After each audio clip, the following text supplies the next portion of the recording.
Hello and welcome back to another brand new episode of Can't Think Straight. I'm your host, Jenna Dunning, and I cannot believe I've been using the same intro for almost 4 seasons. I think next episode I'm going to open it the way Eric Andre does and just destroy the studio.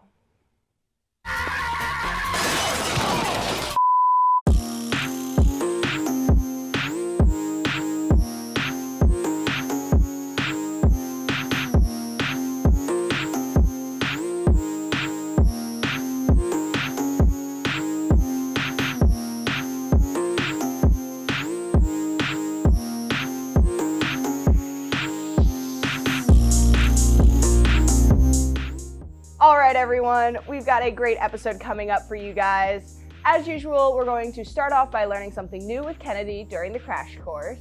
Then we'll head over to headlines and discuss what is happening in the queer community. And yes, Jojo Siwa's new song did make that list. But before we get to that, Kennedy has a topic that is a bit out of the ordinary for us here at Can't Think Straight. Although, I think you guys are going to enjoy it. Alright Kennedy, over to you.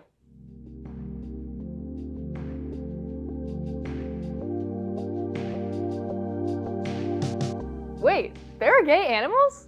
Hey guys, welcome back to Crash Course Can't Think Straight. I'm your host, Kennedy Madron. And yes, you heard me right. We are taking a trip to the animal kingdom today to discuss a topic that has been sadly pushed under the scientific rug for the past couple of decades. And now, on our little show, we will be bringing to light many gay animal species. So hold on tight because we're going on a little rainbow safari.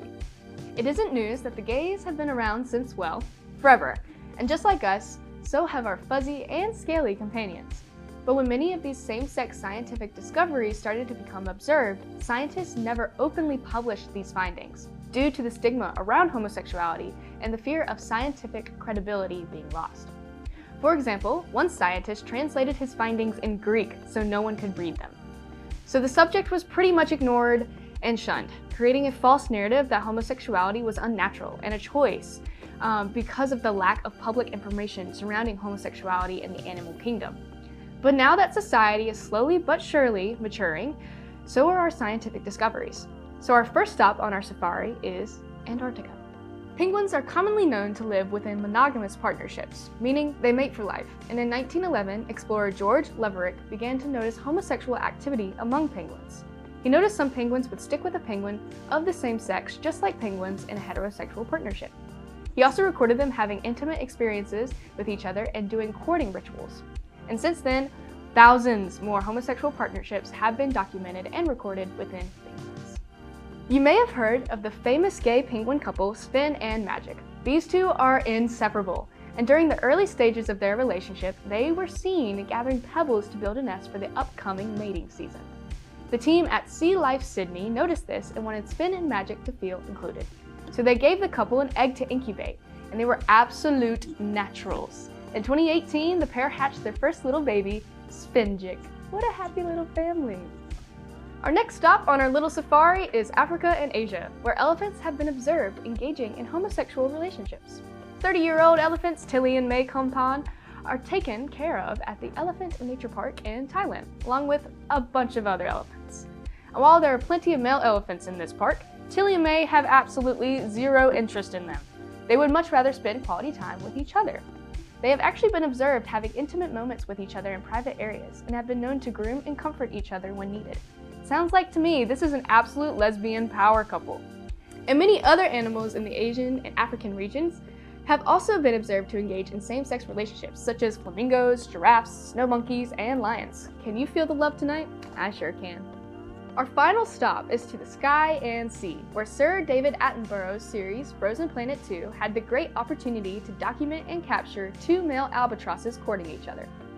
On this documentary, it shows the first male albatross trying to hit it off with a female albatross, but she declines his offer. But right after another male albatross flies in, they both show their availability to one another. Both of them end up hitting it off and are potentially spending the next 50 years with each other. Soulmates. More and more, specifically within albatrosses, are same-sex relationships, and they're becoming more and more common. 31% of pairings are same-sex relationships. So all in all, they found each other, and they are soulmates. I very much enjoyed researching all the happy gay little animals out there in the world, and it was so interesting reading about all their stories. So I hope you enjoyed it as much as I did. So thank you for joining me on this little safari, and I'll catch you next time on Crash Course.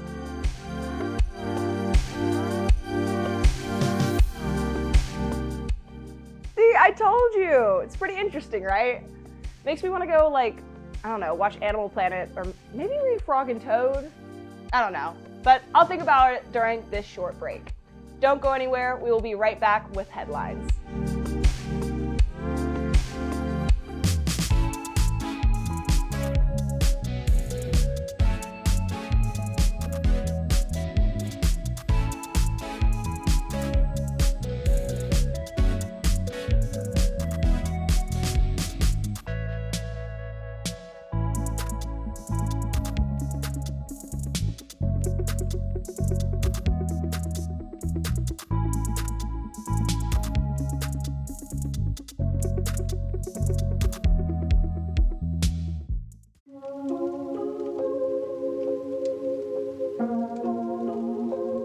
Hello and welcome back to the headlines portion of the episode. Before I get into the nitty-gritty that is queer pop culture, I want to discuss the Pride Week name change and the cancellation of drag-related Engage events at App State. Pride Week, a week in April dedicated to celebrating the LGBTQ community at App State, now has a new name. In addition to that, all drag-related Engage events have been canceled. While the first instinct may be to point fingers at the university, according to App State, these changes are out of its control. Resources like the Women's and LGBT Center have made enrolling at App State an easy choice for queer individuals seeking a higher education. But new North Carolina state laws could come between the university and their relationship with the queer community. During the past year, there has been 3 LGBT bills passed restricting civil rights within the community. This includes the removal of diversity, equity, and inclusion initiatives at public universities. There are 4 new anti-LGBT laws in North Carolina, as you can see on the screen. These new rules being passed down the government pipeline are what are causing North Carolina universities to restrict pro-LGBTQ initiatives. Appalachian State University released a statement to confirm their allegiance with App State's queer community, but did not provide reasoning for why Pride Week's name has been changed to Springfest. So yeah, that's the deal with that. But I'll be back next time with follow-up on this topic because there's a little more to it and there's just a lot to discuss. But we'll refresh on that.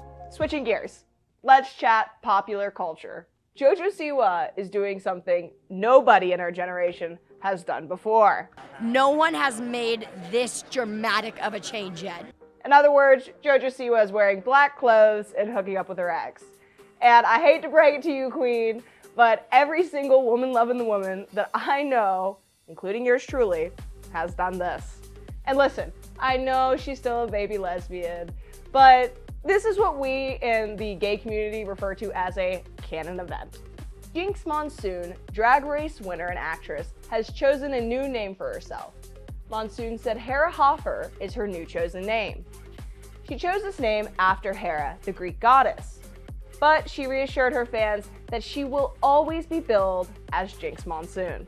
A new study shows that non-binary people who disclose their pronouns on their resume or job application are less likely to be hired. Unless, of course, you're applying for WAX, the new LGBTQ+ talent agency. The agency was created by Gay Times to increase representation of diverse voices in the industry, which I think is pretty cool. All right, well, they're giving me the light, so that's all the time I have left for this portion of the episode. But when we come back, we'll be discussing the ongoing construction over at Way Hall. So don't go anywhere.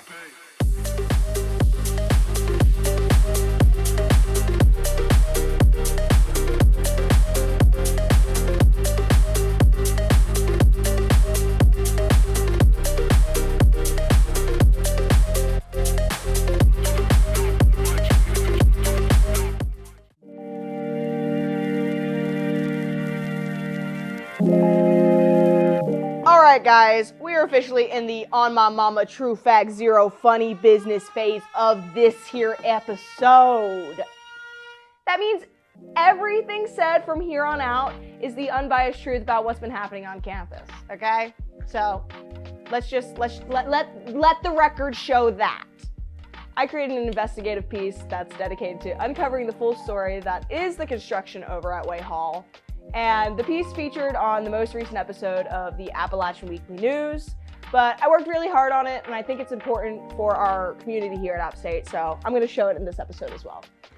I hope this helps clear the air. Way Hall is home to Appalachian State University's art students and is currently being renovated for the upcoming generations.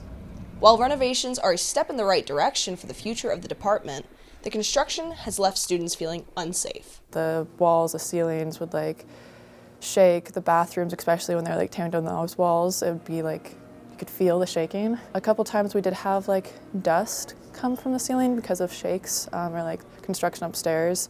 Despite what was described by students, Dean Campbell offers reassurance. We made sure someone outside of the university has showed up. We've had OSHA come through many times. We've had the state building inspector, the city fire marshal. The building is safe. Along with these concerns, Way Hall renovations have scattered App State's art students to different locations around campus. One of these locations, East Hall.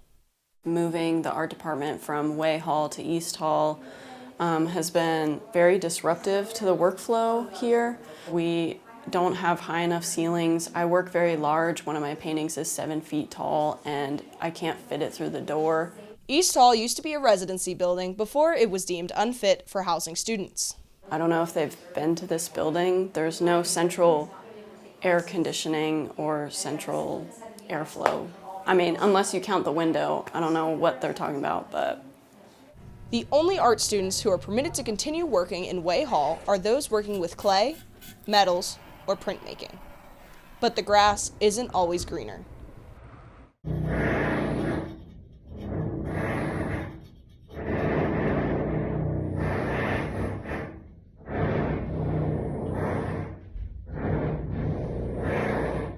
I've been taking classes in Way this semester and this last semester. Those classes have been consistently interrupted with loud jackhammering, loud construction noises above us to a point where you can't sit in a class for 3 hours and possibly get your work done without feeling like you're literally going to be driven crazy. The Dean of the College of Fine and Applied Arts at App State, Shannon Campbell, stepped in to address these concerns, but some students were perplexed with the comments. Yeah, I kept saying hindsight's 2020, it's a learning lesson. Now that I know, I'm a fixer and I can fix this. But we were all kind of I'm glad a lesson can be learned for you guys, but I don't think my college career and education should be just a learning lesson for the school. Disappointed and frustrated with the university's response, the art students organized a peaceful protest right here on campus.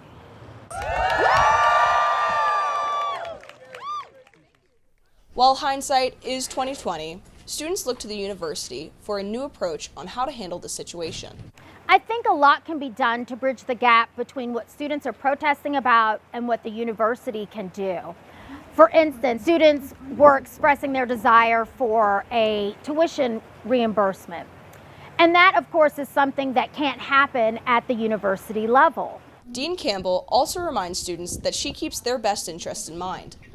When I was asked to advocate for the art students to remain in the Way Hall studio space, that's precisely what I did. We have halted a lot of the construction on the second floor.